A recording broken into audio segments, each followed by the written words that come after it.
Assalamualaikum warahmatullahi wabarakatuh. Alhamdulillahi rabbil alamin,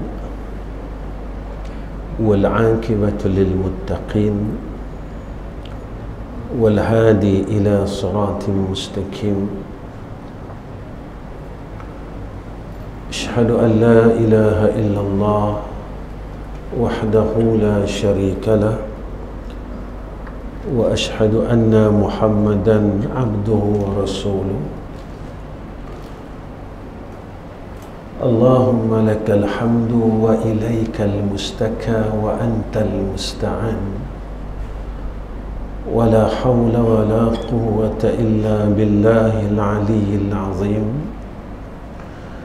Rabbi israh lana sudurana wa yassir umurana, wa la hawla wa la quwwata illa billahil aliyyil azim. Amma ba'd. Pertama sekali, saya yang jahil, yang bodoh ini memohon keizinan daripada semua yang hadir untuk sama-sama kita bersyukur kepada Allah Subhanahu wa ta'ala atas nikmat yang Allah kurniakan kepada kita, iaitu nikmat kebaikan yang Allah sedang berikan kepada kita. Maka kebaikan yang Allah telah berikan kepada kita, lalu kita berharap agar kebaikan ini diterima oleh Allah Subhanahu wa ta'ala, agar kebaikan ini tidak ditolak oleh Allah Subhanahu wa ta'ala. Mudah-mudahan kebaikan yang kita buat pada saat ini, walaupun sedikit, jika hendak dibandingkan dengan kebaikan orang-orang yang terdahulu, ibadahnya, sedekahnya, zikirnya, ta'abbud mereka, takarrub mereka kepada Allah, kita tidak akan mampu untuk menandingi ibadahnya orang-orang yang terdahulu. Jika kita ingin membandingkan diri kita dengan ashabul Rasul, terlalu jauh. Jika kita ingin bandingkan kita dengan syekh kita dan guru kita, juga terlalu jauh. Daripada sudut rasa kehebatan mereka dengan Allah, ketakutan mereka dengan Allah, lembutnya hati mereka itu dengan Allah Subhanahu wa ta'ala. Tuan-tuan yang dirahmati oleh Allah Subhanahu wa ta'ala, malam ini saya nak bawa diri saya dan tuan-tuan, tetapi khususnya diri saya dan keluarga saya, tentang satu perkataan daripada Sayyidina Ali karamallahu wajhah, iaitu apa kata Sayyidina Ali, man kana fi talabil ilmi kanatil jannatu fi talabihi, wa man kana fi talabil ma'siyati kanatin naru fi talabihi. Barang siapa yang mencari ilmu, maka syurga akan berada dalam pencariannya. Barang siapa yang mencari kemaksiatan, maka neraka berada di dalam pencariannya. Mudah-mudahan apa yang kita buat saat ini, moga-moga syurga itu dikurniakan oleh Allah ke atas kita. Kerana kita duduk di dalam majlis zikir dan majlis ilmu, Sayyidina Ali bagi tahu kat kita, siapa yang di dalam pencarian ilmunya, maka natijahnya adalah syurga Allah Subhanahu wa ta'ala. Dan sesiapa yang menuntut akan kemaksiatan, maka natijahnya adalah neraka Allah Subhanahu wa ta'ala. Kita yang setiap hari boleh dikatakan kita menuntut akan ilmu, maka apa yang kita perolehi? Seseorang apabila dia bekerja, tuan-tuan, bila dia kerja, dia akan nampak gaji dia pada hujung bulan. Bila seseorang berkahwin, dia akan mengharapkan adanya zuriat. Bila kita menuntut ilmu, apakah yang kita harapkan daripada Allah? Ketika kita duduk di dalam majlis ilmu demi majlis ilmu, apakah harapan kita kepada Allah Subhanahu wa ta'ala? Ataupun sekadar kita hanya meminta pahala demi pahala, ganjaran demi ganjaran? Tuan-tuan, jika kita inginkan pahala demi pahala, maka pahala ini belum tentu boleh menebus kita keluar daripada neraka Allah. Kerana pahala yang kita ada dalam diri kita beransur-ansur kurang, beransur-ansur hilang. Dengan kita melakukan kejahatan, sama ada jahat ini berbentuk zahir atau jahat ini berbentuk batin. Dalam kuliah saya selalu ingatkan perkara ini. Kita menuntut pahala, dalam masa yang sama kita menghilangkan pahala kita. Dalam kita beramal saleh, dalam perkara yang sama kita menghilangkan amal saleh kita. Sampailah kita tak berhenti lagi mendengar aib orang lain dan menceritakan aib orang lain. Sampailah umur kita 60 tahun dah, tuan-tuan. Umur kita di hujung-hujung titik pertemuan kita dengan Allah, tetapi kita memang tak berhenti buat amal saleh. Kita terus salat, kita terus baca Quran, kita terus zikir, kita terus puasa Isnin dan Khamis. Dalam masa yang sama kita terus juga membuka aib orang lain. Kita terus sombong dengan Allah. Hatta apa yang disebut oleh Rasulullah sallallahu alaihi wasallam, tidak akan sekali-kali masuk syurga orang yang di dalam hatinya ada sebesar zarrah itu sifat kesombongan. Lalu ulama menafsirkan tentang zarrah ini. Halusnya zarrah sebutir pasir yang dipecahkan kepada 1000. Tuan-tuan, kalau sebesar itu sombong yang ada di dalam hati kita, Nabi kata la yadkhulul jannah, syurga takkan terima kita. Apabila kita melihat akan kisah iblis laknatullah, peristiwa yang dirakamkan kepada kita dalam Al-Quran, apabila dia berkata kepada Allah, wa ana khairum minhu, aku lebih baik daripada Sayyiduna Adam alaihissalam. Lalu Allah keluarkan iblis ini daripada jannah Allah, dan namanya ditukar oleh Allah daripada Azazil kepada iblis. Jika mana kita yang belum masuk syurga Allah telah ada sifat sombong, apakah kita layak untuk duduk dalam syurga Allah? Makhluk yang duduk di dalam syurga Allah, yang telah berada di dalam syurga Allah, lalu dia sombong. Ini apa yang ada di dalam Al-Quran. Aba wastakbara wa kana minal kafirin. dengan sebab keengganannya patuh dengan perintah Allah dan kesombongannya, lalu dia ingkar dengan Allah. Makhluk yang sombong yang telah berada di dalam syurga Allah dihalau oleh Allah daripada jannah dan tidak dipanggil langsung oleh Allah. Kita yang belum duduk di dalam syurga dan tak pernah tengok syurga pun, kita dengar cerita daripada Nabi kita Muhammad sallallahu alaihi wasallam tentang perihal syurga.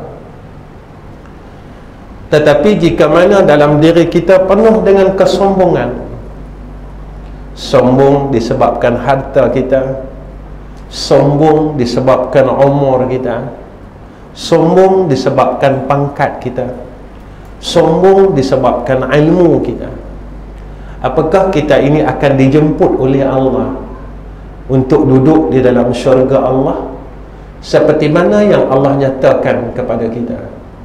Ya ayyatuhan nafsul mutmainnah irji'i ila rabbiki radiyatan mardiyah fadkhuli fi ibadi wadkhuli jannati. Hamba yang Allah jemput untuk masuk dalam syurganya adalah hamba yang Allah redha. Lalu tuan-tuan, kita kena tanya diri kita, selama mana kita hidup ini, apa yang kita buat, apakah perbuatan itu diredai oleh Allah? Apa yang kita katakan, apakah perkataan itu diredai oleh Allah? Apa yang kita dengar, apakah pendengaran perkataan yang kita dengar melalui cuping yang Allah bagi ini diredai oleh Allah?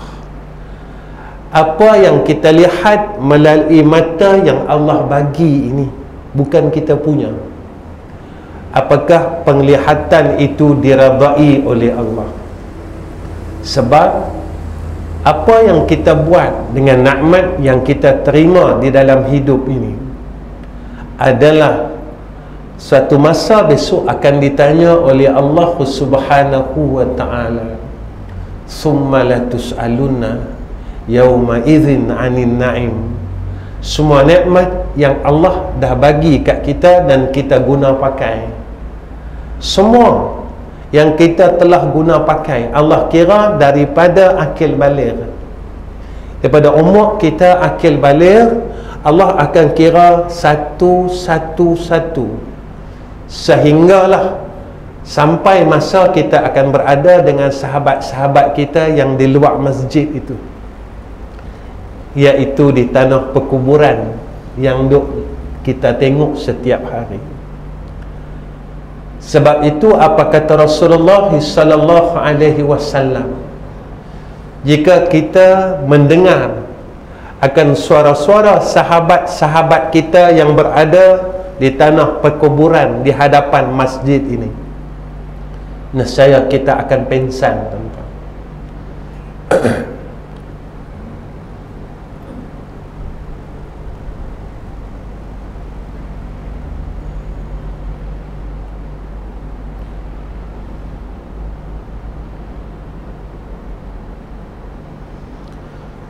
Jika mana Allah membuka hijab pendengaran kita dan kita mendengar akan jeritan ahli kubur, maka Nabi kata kita akan pengsan. Kita akan merasa ketakutan kerana dahsyatnya akan alam yang duduk di sebelah kita. Dan pernah berlaku kepada seorang sahabat, Sayyidina Abu Bakar. Satu hari Sayyidina Abu Bakar lalu di perkuburan Madinah. Lalu Sayyidina Abu Bakar berhenti dan menangis. Sahabat yang bersama dengan Sayyidina Abu Bakar bertanya, "Wahai Abu Bakar, kenapakah engkau menangis?" katanya. Sayyidina Abu Bakar berkata kepada sahabatnya, "Aku mendengar akan suara-suara ahli kubur yang meminta tolong," katanya. Beginilah keadaan dan ketakutannya alam barzakh, kata Abu Bakar. Beginilah akan dahsyatnya alam barzakh itu, kata Abu Bakar. Seorang insan yang telah dijamin syurga oleh Allah Subhanahu wa ta'ala menangis tatkala ia berada dan dia lalu di hadapan perkuburan, tuan-tuan. Maka inilah yang perlu kita tanya dalam diri kita. Sebab itu, apabila seseorang yang mencari ilmu, ketika ia menuntut ilmu, maka syurga itu natijahnya. Ilmu yang macam mana, tuan-tuan? Maka kata ulama, ilmu yang boleh memberi manfaat pada zahir kita dan pada batin kita. Bagaimana zahir kita boleh memberi manfaat? Dengan jalan ilmu mendapat manfaat daripada pencarian kita, pencarian ilmu yang kita duk tuntut ini. Maka kata ulama, maka dengan kita menuntut ilmu ini, maka terzahir akan Islam itu, agama itu pada zahir kita. Makin kita mengaji, makin zahir agama dalam diri kita. Kita makin menjadi orang yang beragama pada sisi Allah Subhanahu wa ta'ala. Lalu ditanya, ma huwa din? Apa itu agama? Agama itu, kata ulama, fahuwa ta'ah, iaitu semakin ia taat dengan Allah, semakin dia tunduk dengan Allah, itulah tanda orang ini beragama. Kita tengok diri kita, semakin umur kita naik, apakah semakin kebaikan yang ada dalam diri kita bertambah? Maksiat yang ada dalam diri kita kurang? Ataupun umur kita makin bertambah, kebaikan yang ada dalam diri kita tak jadi apa-apa? Umur kita 30, kita tak mampu nak semayang sunat ba'diyah maghrib. Umur kita 50 pun lagu tu juga. Umur kita 30, 20 dulu, kita tak mampu nak semayang sunat ba'diyah Isya. Umur kita 60 pun macam tu juga. Tuan-tuan, apa kata ulama? Jika mana Allah ni membenci, Allah tidak akan bagi kepada seseorang kebaikan demi kebaikan. Dia tidak tambahkan umurnya, dia tidak tambahkan kebaikannya, tetapi ditambahkan umurnya. Umurnya ditambah, ditambah dan ditambah, tetapi kebaikannya tidak ditambah. Lalu kemaksiatannya akan berterusan. Dia terus buat jahat, dirinya dalam keadaan yang jahat, hatinya dalam keadaan yang jahat.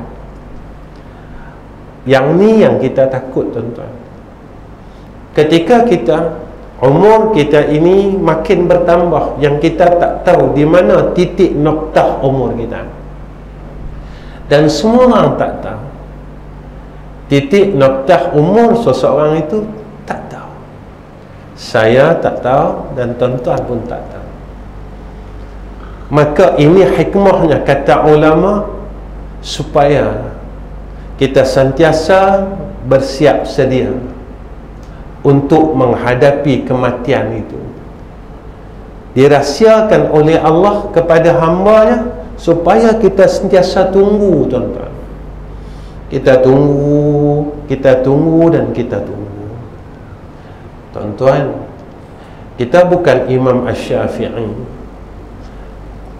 kita bukan Nabi Muhammad sallallahu alaihi wasallam. Nabi Muhammad sallallahu alaihi wasallam ketika dia sakaratul maut, malaikat berkata kepada Nabi Muhammad sallallahu alaihi wasallam, ya Habiballah, mau tak aku mohon kepada Allah supaya ditangguhkan akan kematianmu. Apa jawapan Nabi, tuan-tuan? Nabi kata, jangan, kerana aku terlalu rindu untuk bertemu dengan Allah Rabbul Jalal. Malaikat akan tanya kita macam tu, sebab kita jenis orang yang tak mau mati.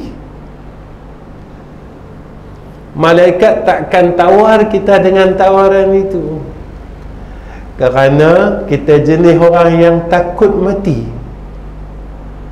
Apa yang berlaku kepada Imam Asy-Syafi'i rahimahullahu ta'ala ketika dia sedang sakaratul maut, muridnya Imam Muzani berada di tepi Imam Asy-Syafi'i rahimahullahu ta'ala. Sebelum Imam Asy-Syafi'i menghembuskan nafas yang terakhir, Imam Asy-Syafi'i sempat menyatakan beberapa bait syair, iaitu syair tentang dirinya yang berdosa kepada Allah. Tuan-tuan, yang ini Imam Asy-Syafi'i, tuan-tuan. Ketika dia sakaratul maut, dia masih sempat lagi. Dia berkata dengan Allah, ya Allah, aku ini hamba yang berdosa kepada Engkau dan aku terus melakukan dosa, ya Allah. Imam Asy-Syafi'i berkata kepada Allah, Kau memberikan aku makan hidayah, tetapi aku terus menjadi hamba yang berdosa kepada Engkau, ya Allah.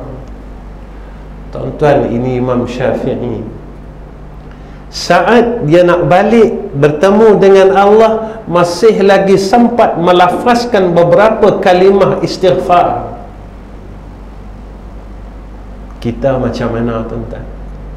Kita yakin tak kita boleh mati macam tu?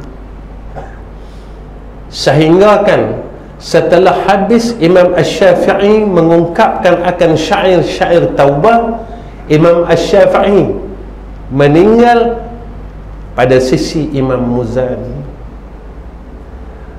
Kita kena tanya diri kita, aku ni boleh tak mati seperti mana matinya Imam Asy-Syafi'i rahimahullahu ta'ala?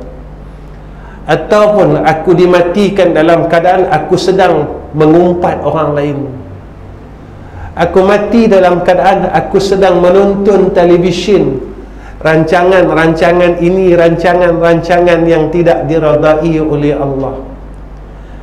Ataupun aku ni mati di kedai kopi yang menjadi tempat seharianku, aku mati dalam keadaan aku sedang tidak mengingati Allah subhanahu wa ta'ala. Pernah tak kita tanya diri kita, ya Allah, bagaimana keadaan sakaratul maut aku nanti, ya Arhamar Rahimin? Apakah dalam keadaan yang baik atau dalam keadaan yang tidak Engkau redai? Pernah tak tuan-tuan kita fikir benda ni? Ataupun selama kita hidup, kita hanya memikirkan macam mana aku nak cari rezeki, macam mana nak makan, macam mana itu, macam mana ni. Zaman lah, zaman yang huru-hara, dah macam huru-hara dah, tuan-tuan. Kita tak kisah pun pasal amal akhirat kita. Kita tak kisah pun pasal pertemuan kita dengan Allah. Macam mana aku nak balik jumpa Allah, macam mana keadaannya, indah atau tidak, baik atau tidak, kita tak fikir pun, tuan-tuan. Lisan kita, yang kita ucapkan, yang kita sembangkan adalah perkara dunia yang sama, yang tu berputar dalam kehidupan kita. Sebab itu ilmu ini yang menjadi asbab untuk boleh kita bawa menuju ke jannah Allah. Maka jadikan jasmani kita ini beragama terus di dalam kehidupan kita.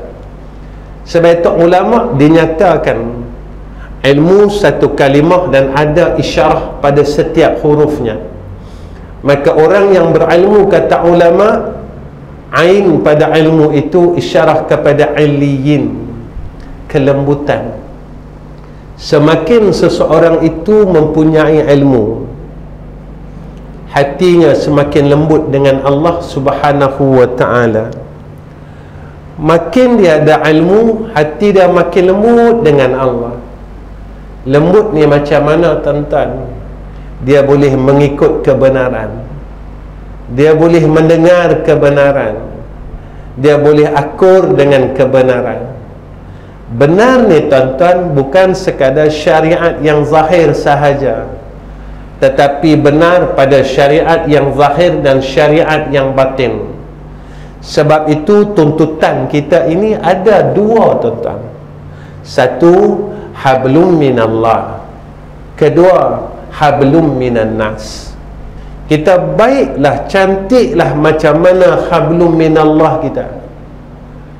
Semayang kita bagus tak tinggal, semayang malam kita tak tinggal, tetapi hablum minallah kita teruk, tuan-tuan. Dengan adik-beradik kita putih silaturahim sampailah. Sabit tanah bukan besar mana, tuan-tuan. Sehingga apa kata Allah? Rahim itu daripada sifatku. Orang yang memutuskan silaturahim ini, tuan-tuan, putus daripada rahmat Allah. Hablum minan nas, kena jaga, tuan-tuan. Hebat macam mana hablum minallah, tetapi sangkut kita hablum minan nas, sangkut, tuan-tuan. Sangkut kita besok di akhirat, sakit kita besok di padang mahsyar. Tuan-tuan, padang mahsyar besok tak ada pertolongan macam dalam dunia, tuan-tuan. Padang mahsyar besok kita semua dijelaskan oleh Rasulullah sallallahu alaihi wasallam, semua orang telanjang. Pasal apa, tuan-tuan? Sebab kita tak layak pakai baju. Pakaian ini kehormatan, maru'ah. Ketika kita ditelanjangkan, kita diangkat, dicabut akan maru'ah kita. Pasal apa kita telanjang? Sebab dosa kita banyak. Pasal apa kita ditelanjangkan, tidak berhak diberikan kehormatan? Sebab salah kita banyak. Pasal apa besok Allah telanjangkan kita? Sebab maksiat kita banyak. Di padang mahsyar kita tak malu dah ditelanjangkan. Malunya kita itu sebab dosa kita dan salah kita terlalu banyak dengan Allah. Tuan-tuan, salafus salih, orang salih Allah bagi pakaian, nabi-nabi dibagi pakaian, ashab Rasul dibagi pakaian, kekasih Allah dibagi pakaian. Tetapi orang yang berdosa macam kita, Allah telanjangkan kita. Na'udzubillahi min zalik. Sebab itu Allah ingatkan kita setiap minggu, walau tara idzil mujrimuna nakisu ru'usihim 'inda rabbihim. Orang yang berdosa banyak salah semasa hidupnya, nakisu ru'usihim 'inda rabbihim, mereka akan benamkan mukanya ke bumi.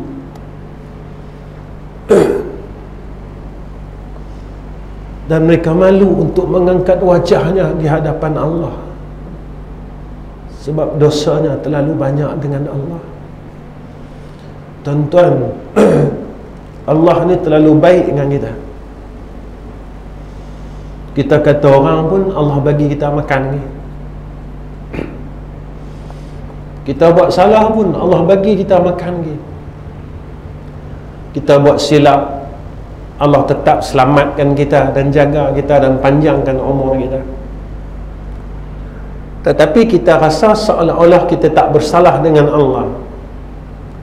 Sampai di padang mahsyar kelak baru kita tahu yang kita salah. Kita salah hampir 50 tahun dengan Allah.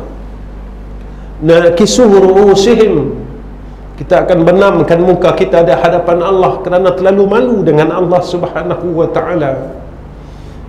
Kerana Allah terlalu baik dengan kita. Allah terlalu baik dengan kita dan Allah terlalu sayang dengan kita. Tetapi kita berbuat jahat dengan kebaikan yang Allah berikan kepada kita. Kita berbuat kejahatan dengan kebaikan dan nikmat yang Allah telah kurniakan kepada kita. Allah bagi kita rezeki, dengan rezeki yang Allah bagi pada kita, kita buat kejahatan kepada Allah. Dengan anggota yang Allah kurniakan kepada kita, cukup sifat kita, tuan-tuan. Allah tak kurangkan satu sifat pun daripada tubuh kita ini. Maka dengan anggota yang 7 ini, kita buat maksiat dengan Allah, kita lawan Allah.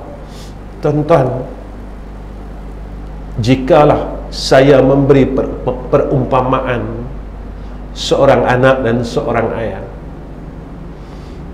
Seorang ayah yang telah besarkan kita. Tuan-tuan, saya seorang ayah dan tuan-tuan seorang ayah. Anak yang telah kita besarkan, daripada kaki mereka itu 2 jari, tuan-tuan. Anak yang kita telah besarkan, daripada tapak kaki mereka itu 2 jari.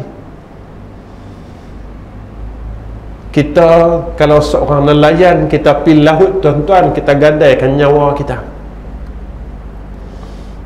Tak kira ribut ke apakah, aku kena pergi laut untuk aku beli 1 tin susu anak aku. Setelah anak kita ini dewasa, tuan-tuan, dia jerekah kita. Cukup, tuan-tuan, dia tak payah pukul kita. Cukuplah dia jerekah kita sekali. Apa perasaan, tuan-tuan? Dia tak payah pukul kita, tuan-tuan, tapi cukuplah dengan dia jerekah kita, tuan-tuan. Apa perasaan tuan-tuan sebagai seorang ayah? Mohonlah kalau kita tidak kecil hati dengan tindakan anak kita. Apalagi Allah Subhanahu wa ta'ala yang terlalu baik dengan kita. Lalu dengan kebaikan yang Allah berikan kepada kita, kita berbuat maksiat. Mulut yang Allah berikan kepada kita, kita melawan Allah Ta'ala. Tuan-tuan, mengumpat ini lawan Allah sebab Allah tak suka. Kita tak guna mulut kita menyebut kalimah Allah. Kita tak guna mulut kita untuk menyebut nama Allah, Zat yang berbuat baik kepada kita daripada kita lahir sampailah. Kita tak sebut pun nama dia, tuan-tuan. Hari ini kita tak sebut pun nama dia. Mujuklah ada semayang. Mujuk, tuan-tuan. Ada semayang, kita pun sebut nama dia, Allahu Akbar. Daripada kita bangun tidur sampailah kita tak panggil dia pun. Sama ada dengan kalimah tasbih, Subhanallah, Subhanallah, Subhanallah, Subhanallah, ataupun dengan kalimah tahlil, La ilaha illallah, La ilaha illallah, La ilaha illallah, ataupun dengan kalimah salawat. Kita tak sebut pun nama dia. Kita tak reti nak sebut nama dia. Kita tak pandai nak sebut nama dia. Kita kata kita pandai, tuan-tuan. Kita mengaji 10 tahun dah. Kita mengaji 15 tahun dah. Tapi kita tak pandai nak sebut nama dia. Setiap hari nak sebut nama dia. Setiap hari kita nak zikir nama dia. Setiap hari kita nak jadikan nama dia ini sebagai satu zikir pada lisan kita. Kita gunakan mulut kita sembang pada perkara yang sama. Dalam rumah, dalam masjid, benda yang sama kita ulang-ulang dan kita lakukan. Maka orang yang mencari dan menuntut ilmu yang menyebabkan menjadi natijah untuk dia masuk jannah Allah, maka jasmaninya akan beramal dengan sunnah Rasulullah sallallahu alaihi wasallam. Tuan-tuan, zaman ni yang Nabi sebut, satu sunnah yang kita amalkan menyamai dengan 100 kali mati syahid. Zaman yang mana orang mula tinggalkan sunnah Rasulullah sallallahu alaihi wasallam. Kita kena usaha sungguh-sungguh, tuan-tuan, jasmani kita, diri kita, supaya ilmu yang kita cari, ilmu yang kita tuntut menjadi asbab kita dapat jannah Allah dan menjadi manfaat pada jasmani dan rohani kita, yang menyebabkan kita boleh duduk dalam syurga Allah, kita boleh duduk dalam jannah Allah. Tuan-tuan, syurga ni bukan benda yang kita boleh gambarkan. Saya sendiri pun, bila kita duk baca hadis tentang syurga ni, tak rasa macam dalam hati saya kata apa, tuan-tuan? Sebenarnya indah lagi, cantik lagi syurga ni sebenarnya. Yang tak boleh kita gambarkan langsung syurga ni. Cantik dia, cantik dah. Tu tempat kita nak duduk, tuan-tuan. Kita duduk di Kota Raja ni rasa macam selesa dah nak. Rumah kita rasa macam tak mau balik kan, macam tak mau mati dah kan. Ya tak? Syurga Allah ni siapa masuk tak mau keluar dah. Rasa tak mau dah, memang takkan keluar mah. Indahnya jannah Allah. Tuan-tuan, saya nak tanya diri saya nak tanya tuan-tuan, dalam hidup kita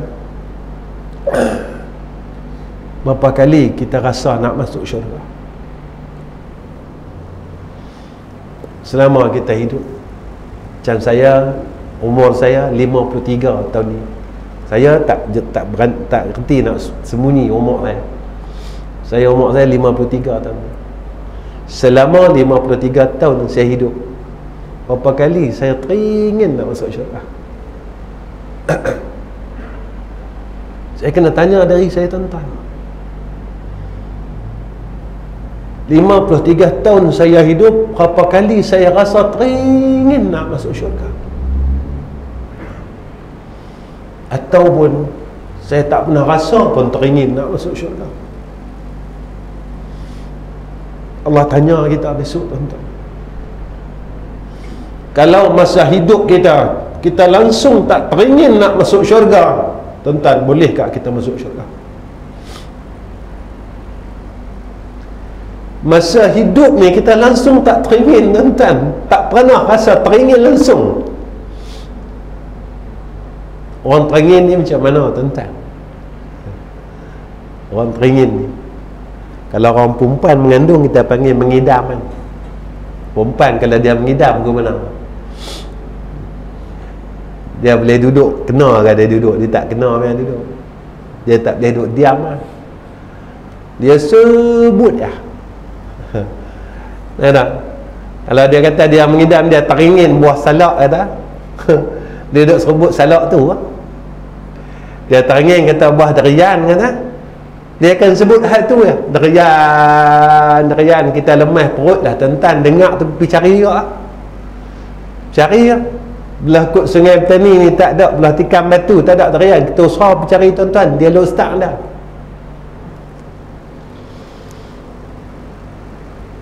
Macam mana, tuan-tuan, kita teringin dengan dunia yang kita duk buat selama ni? Ada tak pernah rasa teringin dengan syurga lagu tu? Ada tak? Kita tanya diri tuan-tuan, tanya diri tuan-tuan, saya tanya diri saya.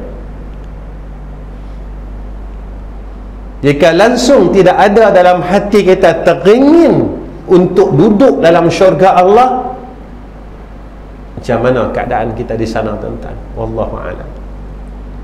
Kita sendiri pun tak tahu. Sebab dalam dunia kita tak mau. Nabi dah cerita, Allah dah cerita.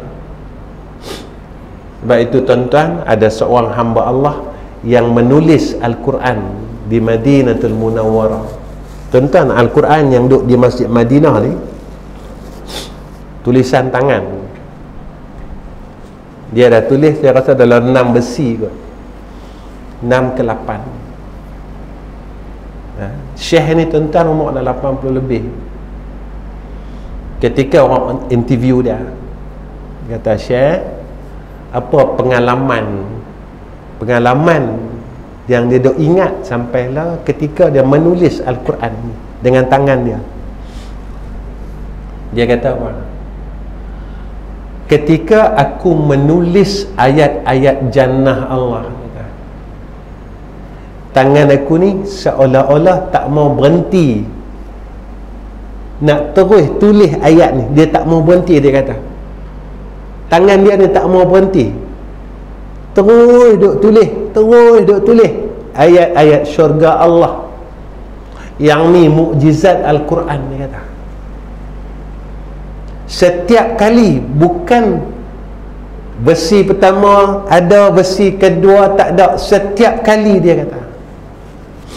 Dan ketika aku menulis ayat-ayat neraka Allah, ketika itu, dia kata, tanganku dan tubuhku menggigil berasa ketakutan tentang ayat tersebut.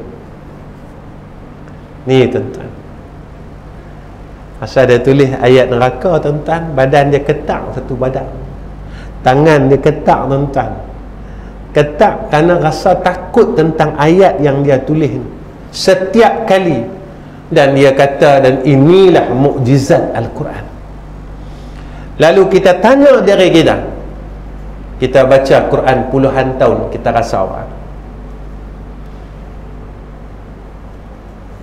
Kita kena tanya, tuan-tuan,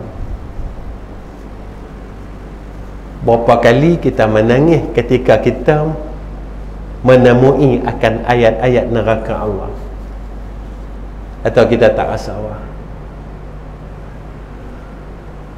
Berapa kalikah kita rasa teringin dalam hati kita untuk masuk syurga Allah ketika mana kita membaca ayat-ayat jannah Allah?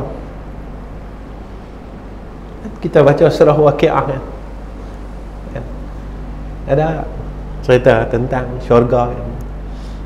La yasma'una fiha lagwan wa la ta'thima illa qilan salaman salama.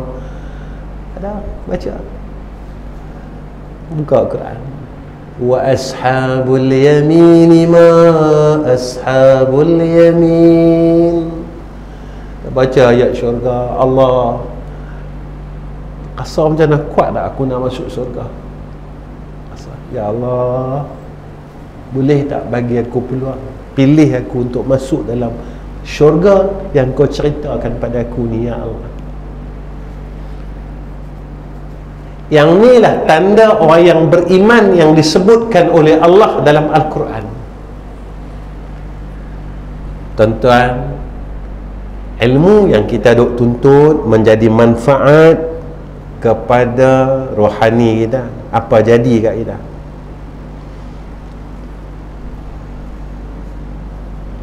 Pertama, kita dikurniakan oleh Allah sifat sidik. Kita jadi orang yang benar, tuan-tuan. Kita jadi orang yang benar.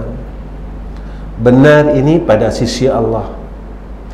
Kenapa kita jadi orang yang benar? Kerana kita membenarkan Allah dan Rasul. Kita benarkan Allah, kita benarkan Rasul, kita benarkan akhirat. Kita tak ragu dengan Allah, kita tak ragu dengan Rasul, kita tak ragu dengan akhirat. Bila dia ceritakan kepada kita tentang akhirat, kita yakin sangat dengan Allah. Cerita kubur, kita rasa yakin dengan Allah. Alam barzakh, lalu kita rasa takut dan kita buat persiapan untuk selamat di alam barzakh. Kita dengar cerita tentang padang mahsyar, kita rasa takut tuan-tuan. Kita dengar cerita tentang mizan, amal kita besok ditimbang satu dan satu tuan-tuan. Saya balik ni, saya akan fikir tentang kebaikan saya dan kejahatan saya. Agak-agak baik yang kita duk buat tak timbang, rasa-rasa berat.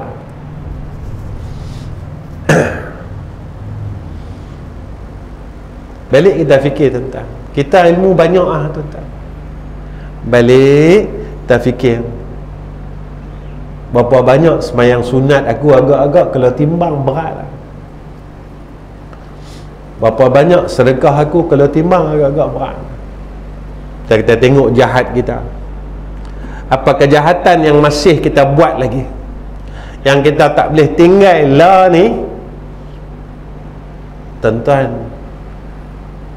Kalau tuan-tuan tengok saya ni macam orang baik, pakai serban cantik, jubah cantik, macam orang baik, tapi belum tentu baik pada sisi Allah Subhanahu wa ta'ala. Belum tentu tuan-tuan. Saya boleh berlakon depan tuan-tuan, tapi saya tak boleh berlakon dengan Allah Subhanahu wa ta'ala. Saya boleh pura-pura dengan tuan-tuan, ikhlas lah, apalah, tapi saya tidak boleh berpura-pura di hadapan Allah Subhanahu wa ta'ala.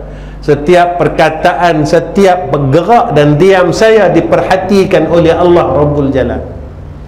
Kita tak boleh bohong Allah.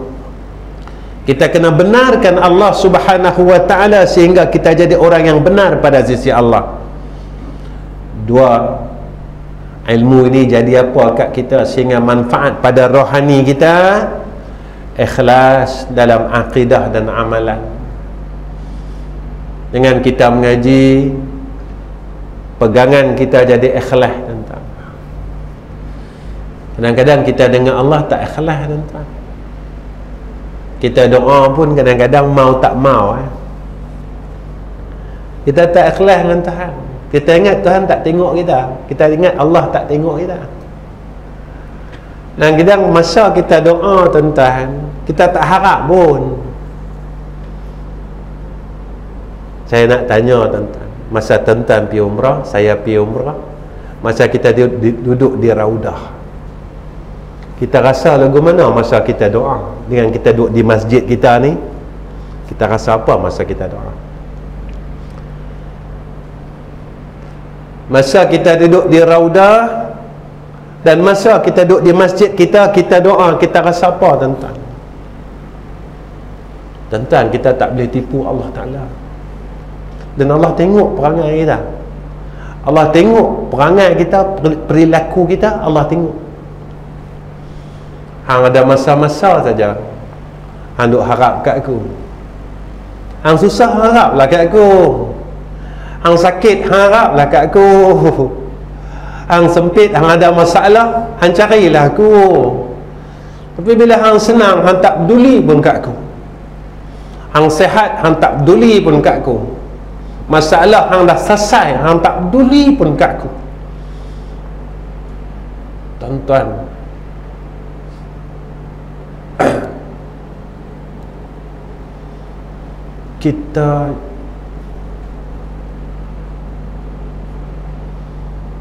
kita buat Allah ni jadilah ke mana kakak?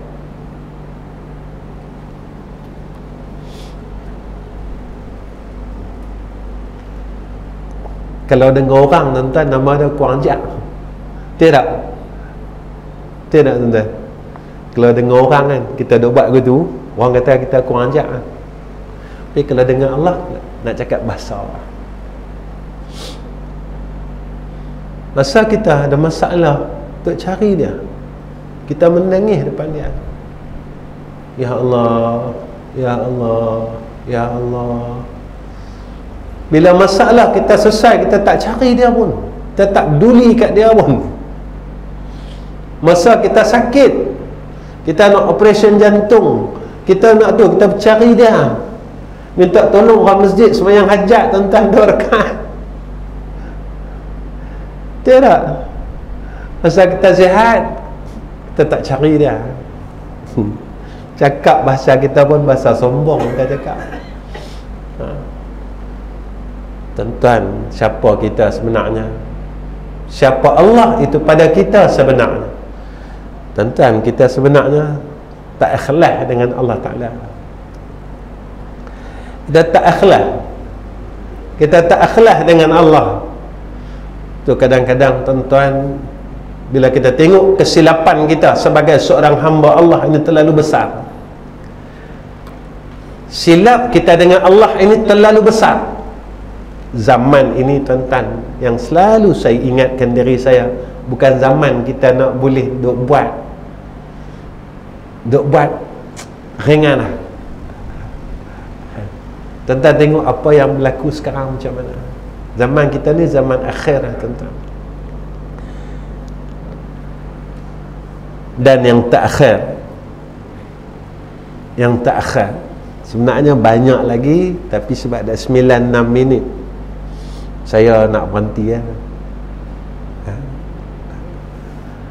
Yang tak akhir dengan sabit daripada kita menuntut ilmu Allah, natijahnya jannah Allah, iaitu kita istiqamah di dalam mendekatkan diri kepada Allah.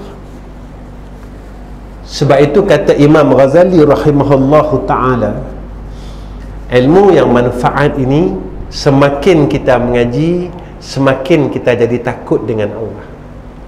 Semakin kita mengaji, semakin kita jadi sayang dan suka dengan akhirat.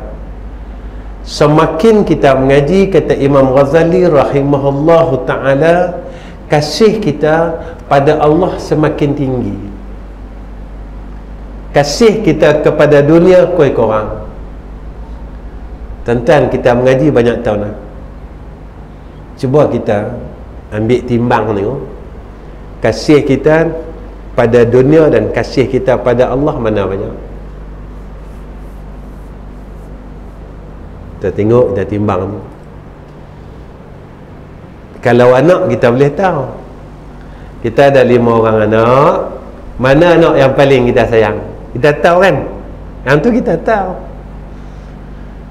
Kita dengan Allah takkan kita tak boleh tahu. Anak 5 orang, yang ni aku paling sayang. Dengan Allah, pernah tak kita duk fikir begitu? Kita buat timbangan mizan macam tu. Pernah tak sampai tara tu supaya kasih kita dengan Allah ini tadi semakin bertambah, supaya ilmu kita ini menjadi asbab kita dikurniakan jannah Allah subhanahu wa ta'ala. Sebenarnya hidup ni tak ada apa pun tuan-tuan. Saya fikir, tuan-tuan fikir, sebenarnya hidup ni ada apa? Sajalah tuan-tuan, saya nak berhenti lah. Kita hidup 53 tahun ni, sebenarnya kita boleh apa? Kita makan sampai lah, kita boleh apa? Kita kumpul kertas sampai lah, kita boleh apa? Kita ada pangkat yang besar, kita boleh apa? Bila kita duduk tak ada apa pun,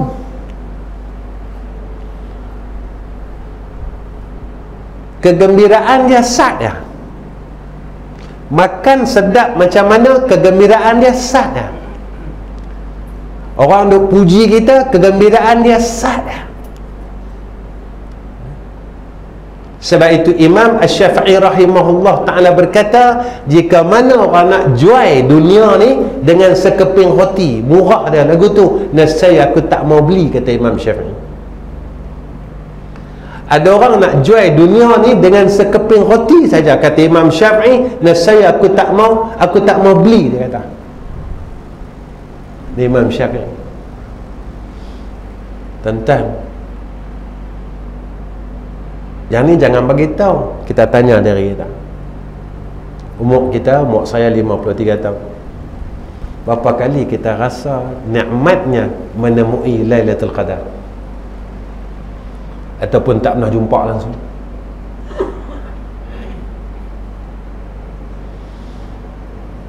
Ataupun Allah tak pernah bagi kita langsung. Umur 53 tahun ni tak pernah sekali pun jumpa.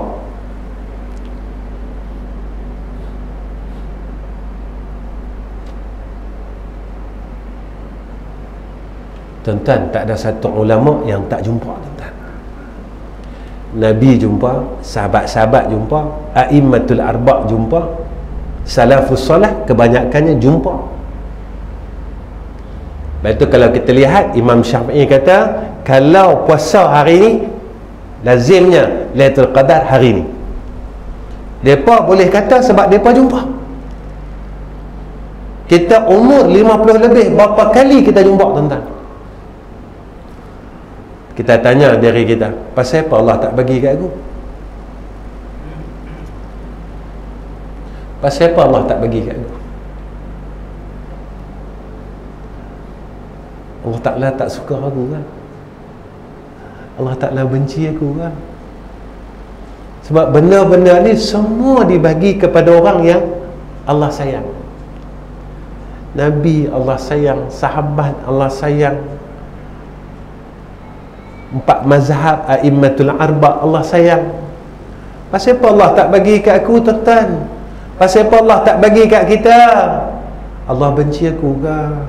Pernah tak tanya tu? Tuan-tuan, pernah tak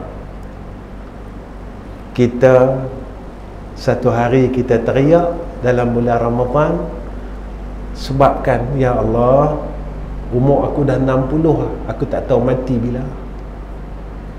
Bagilah kat aku, ya Allah, sekali jadilah. Pernah tak kita merayu lagu tu dengan Allah? Tuan-tuan, ni berrejak lah. Kita pejam mata duk kalut pasal Covid 3 tahun dah kita lalu Ramadan kan. Ni duk kalut lah, duk kalut lagi kan. Duk kalut ni pasal Covid ni 3 tahun dah kita duk lalu Ramadan ni tadi. Kalau ikut tuan-tuan, dalam masa kita duk Covid ni, kita duk rumah banyak masa kita, betul tak? Tapi apa kita buat? Dalam masa 2 tahun yang lalu, berapa kali kita khatam Quran? Lah kita kata tak ada masa. Masa Covid dulu kita duduk di rumah, kita banyak masa. Berapa kali kita khatam Quran? Berapa ratus ribu kita himpunkan suratul Ikhlas. Berapa ratus ribu kita himpunkan tahlil. Berapa ratus ribu kita himpunkan tasbih. Kita nak cakap apa dengan Allah? Masa aku bagi masa kat hampa, duduk di rumah, tak boleh pergi mana, tak boleh buat kerja, tak boleh itu, kita buat. Kita duduk depan televisyen lah. Kita duduk depan telefon saja. Tentang kita tak boleh mohong Allah Ta'ala. Kita tak boleh tipu dia. Yang pasti, yang mengetahui segala perkara adalah Allah. Tuan-tuan yang dikasihi oleh Allah Subhanahu Wa Ta'ala, cukup setakat ini pertemuan saya dengan tuan-tuan. Sebelum saya tinggalkan tuan-tuan, saya tinggalkan tuan-tuan dengan satu perkara, iaitu seperti mana yang disebut oleh Sayyidina Rasulullah Muhammad sallallahu alaihi wasallam, iaitu hadis ini dalam kitab Al-Adhkar, yang mana satu hari seorang sahabat membaca doa ini dan didengar oleh Nabi, lalu didoakan oleh Nabi, dia mati dalam keadaan yang syahid. Dan mungkin sebahagian tuan-tuan tahu doa ni, dan sebahagiannya mungkin tak pernah dengar. Jadi apa yang dibuat oleh sahabat ini, sebelum daripada dia mengangkat takbiratul ihram, dia nak semayang, sebelum dia angkat takbiratul ihram, lalu dia baca doa ni dan didengar oleh Nabi SAW. Nabi tanya, siapa baca? Dia kata, saya ya Rasulullah. Lalu didoakan oleh Rasulullah.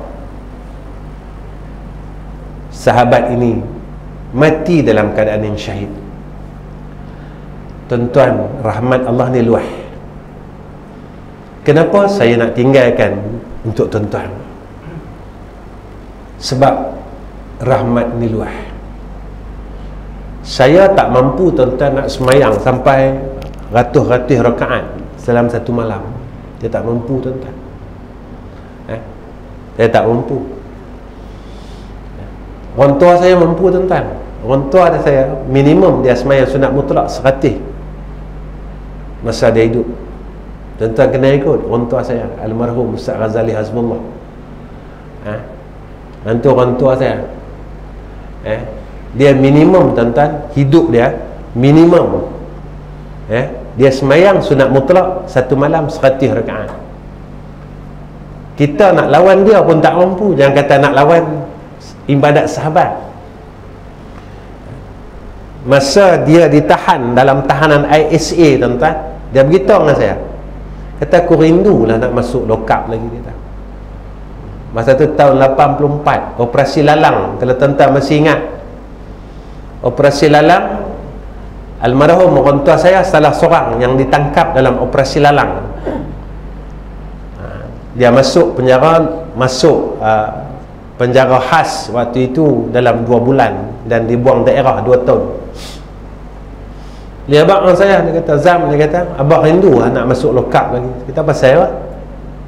Pasal abang duduk dalam lokap, dia kata, satu malam abang boleh semayang 500 rakaat. Dia kata, abang tak tidur lah. Tidur, dia kata, tapi masa macam panjang. Dia boleh khatam Al-Quran 2 hari sekali dalam masa 2 bulan tuan-tuan. Ketika dia di luar daripada lokap, rutin harian ya 100 rakaat tu kat dia ya. Ni sebab depan mata saya tuan-tuan. Saya pilot dia dulu. Start pukul 2 pagi tu dah start dah dia salat sehingga subuh. 2 rakaat, 2 rakaat, 2 rakaat. Kita nak lawan guru kita tak mampu. Tapi Nabi ni sayang kat kita. Tuan-tuan jangan tinggal. Saya alhamdulillah daripada saya dapat daripada almarhum tu, alhamdulillah saya tak tinggal lagi. Kenapa ustaz tak tinggal? Sebab saya harap saya boleh mati husnul khatimah. Yang tu lah. Kita nak semayang tak kuat, kita nak zikir tak kuat. Kita nak zikir tak kuat tuan-tuan. Saya bukan saya nak cerita tentang almarhum, tidak. Tapi saya nak cerita, saya nak lawan almarhum tak mampu. Tak mampu tuan-tuan. Dia tasbih saja sebelum tidur 10,000. Kita sebelum tidur balas 10 grup WhatsApp. Nak sama apa? Tak jadi mah. Dia ni rutin dia. Dia memang rutin lah lagu tu. Selawat dia, istighfar dia. Patut Allah angkat dia macam tu. Tentang baca doa ni sebelum daripada takbiratul ihram, biasa orang akan baca qul a'udzu birabbin nas, a'udzubillahi minasyaitanir rajim. Tetap tambah doa ni. Saya baca 3 kali. Allahumma atini afdala ma tu'ti ibadaka salihin. Allahumma atini afdala ma tu'ti ibadaka salihin. Allahumma atini afdala ma tu'ti ibadaka salihin. Dapat tuan-tuan tak? Duk geling kepala tu tak ada. Saya balas lagi 3 kali. Mudah-mudahan tuan-tuan boleh ingat. Kita tak mau apa, kita nak mati husnul khatimah tuan-tuan. Makan cemuih dah, jalan cemuih dah, kita nak tunggu mati ya. Allahumma atini afdala ma tu'ti ibadaka salihin. Allahumma atini afdala ma tu'ti ibadaka salihin. Allahumma atini afdala ma tu'ti ibadaka salihin. Tuan-tuan yang dirahmati Allah, setakat ni pertemuan saya dengan tuan-tuan. Tuan-tuan tolong doa saya dan tolong doa beberapa madrasah kami dan 2 madrasah kami dan 1 madrasah yang dalam pembinaan. Tuan-tuan tolong doa mudah-mudahan apa yang kami buat dalam redha Allah dan dalam rahmat Allah Subhanahu wa taala, ya. Dan tuan-tuan tolong doa bagi kepada madrasah, tolong doa bagi, mudah-mudahan Allah mudahkan urusan kami, ya, dalam segala perkara. Saya nak doa, saya tak mau lain, saya mau doa saja, ya. Setakat ini saja. Wa akhir kalam. Assalamualaikum warahmatullahi wabarakatuh. Bismillahirrahmanirrahim. Alhamdulillahi rabbil alamin. Wassalatu wassalamu ala ashrafil anbiya wal mursalin wa ala alihi wa sahbihi ajma'in. Ya Allah, Ya Rahman, Ya Rahim. Ya Allah, kami semua hamba-hambamu pada malam ini, Ya Allah, berhimpun di dalam rumahmu ini, Ya Allah. Kami menuntut keredaan-Mu, Ya Arhamar Rahimin. Ya Allah, redakan kami dalam hidup kami, Ya Allah. Redakanlah saat kami sakaratul maut, Ya Allah. Redakan kami selepas kematian kami, Ya Allah. Ya Allah, setiap kesalahan kami, setiap dosa kami, maka Engkau ampunkan kami dan maafkanlah, Ya Allah. Jangan Kau jadikan kami membawa kesalahan dan dosa kami selepas daripada kematian kami, Ya Arhamar Rahimin. Ya Allah, kami semua memohon ke hadrah-Mu, Ya Allah. Kami teringin untuk masuk ke dalam syurga-Mu, Ya Allah. Walaupun kami tak layak untuk duduk dalam syurga Engkau, Ya Arhamar Rahimin. Kami teringin, Ya Allah. Kami teringin sangat, Ya Allah. Maka sampaikan keinginan kami ini, Ya Arhamar Rahimin. Ya Allah, Ya Rahman, Ya Rahim. Kurniakan atas kami husnul khatimah, Ya Allah. Matikan kami dalam keadaan husnul khatimah, Ya Allah. Matikan kami dalam keadaan husnul khatimah, Ya Allah. Jangan Kau matikan kami dalam keadaan su'ul khatimah, Ya Arhamar Rahim. Ya Allah, Ya Rahman, Ya Rahim. Panjangkan umur kami, Ya Allah, agar kami dapat berada dalam bulan Ramadan tahun ini, Ya Arhamar Rahimin. Ya Allah, jika Engkau takdirkan perkara yang kami tidak tahu atas umur kami ini, Ya Allah, jika ada dalam takdir Engkau, kami akan Engkau matikan sebelum daripada Ramadan, Ya Allah. Kami mohon Kau tangguhkanlah sehingga kami dapat sampai dan menemui berada dalam bulan Ramadan yang penuh dengan keberkatan itu, Ya Arhamar Rahimin. Ya Allah, jadikan Ramadan tahun ini Ramadan yang terbaik atas kami, Ya Allah. Jika ada kurnia-Mu atas kami, kurniakanlah, Ya Allah, Lailatul Qadar atas kami pada tahun ini, Ya Allah. Ya Allah, walaupun kami tidak layak untuk meminta Lailatul Qadar, Ya Allah, tapi kami mohon kepada Engkau, Ya Arhamar Rahimin, seumur hidup kami ini kurniakanlah, Ya Allah, walaupun sekali atas kami, Ya Arhamar Rahimin. Ya Zal Jalali wal Ikram, Ya Zal Jalali wal Ikram, Ya Zal Jalali wal Ikram.